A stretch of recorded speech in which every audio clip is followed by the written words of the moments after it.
இன்ஸ்டாகிராம்ல நீங்க போடுற ஸ்டோரியை வந்து பர்டிகுலரா ஒரு பர்சனுக்கு மட்டும் எப்படி ஹைட் பண்றது அப்படிங்கறத வந்து பார்க்க போறோம். இந்த மாதிரி ஹைட் பண்ணிட்டீங்க அப்படின்னா அந்த பர்சன் மட்டும் பாத்தீங்கன்னா நீங்க போற ஸ்டோரியை வந்து பார்க்க முடியாது, அவங்களுக்கு உங்களோட ஸ்டோரியே வந்து தெரியாது.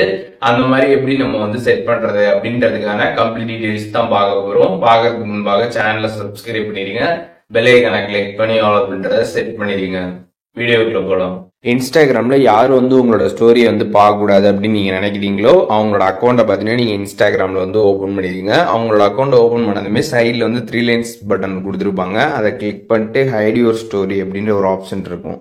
அந்த ஆப்ஷன் நீங்க கிளிக் பண்ணிட்டு ஹைட் கொடுத்துட்டீங்க அப்படின்னா அதுக்கப்புறம் நீங்க போடுற ஸ்டோரிஸை பார்த்தீங்கன்னா அவங்களால வந்து அவங்க அக்கௌண்ட்ல இருந்து பார்க்க முடியாது. அவங்களுக்கு பார்த்தீங்கன்னா உங்களோட ஸ்டோரியே பார்த்தீங்கன்னா வந்து ஷோ ஆகாது. இப்போ இதுவே நீங்க அன்ஹைட் பண்ணணும்னு நினைச்சீங்க அப்படின்னா அவங்களோட அக்கௌண்ட்குள்ள நீங்க உள்ளார வந்துட்டு மேல பார்த்தீங்கன்னா 3 லைன்ஸ் பட்டன் கொடுத்துருப்பாங்க. அதை கிளிக் பண்ணிட்டு அன்ஹைட் யுவர் ஸ்டோரி அப்படின்ற ஒரு ஆப்ஷன் இருக்கும். அந்த ஆப்ஷன் கிளிக் பண்ணதுமே அன்ஹைட் ஆயிடும். அதுக்கப்புறம் நீங்க போற ஸ்டோரி எல்லாமே அவங்களுக்கு பார்த்தீங்கன்னா வந்து ஷோ ஆகும். ஸோ இன்ஸ்டாகிராம்ல பர்டிகுலரா ஒரு பர்சன் வந்து உங்களோட ஸ்டோரியை வந்து பார்க்கக்கூடாது அப்படின்னு நீங்க நினைச்சீங்கன்னா இந்த மாதிரி நீங்க வந்து பண்ணலாம். இப்படி வந்து பண்றப்ப நீங்க ஸ்டோரி போட்டாலும் அவங்களுக்கு வந்து தெரியாது. இப்போ இந்த வீடியோ மூலியமாக இன்ஸ்டாகிராம்ல பர்டிகுலரா எப்படி ஒரு பர்சனுக்கு மட்டும் நம்மளோட ஸ்டோரியை வந்து ஹைட் பண்றது அப்படின்றதுக்கான டீடைல்ஸ் தெரிஞ்சிருப்பீங்க.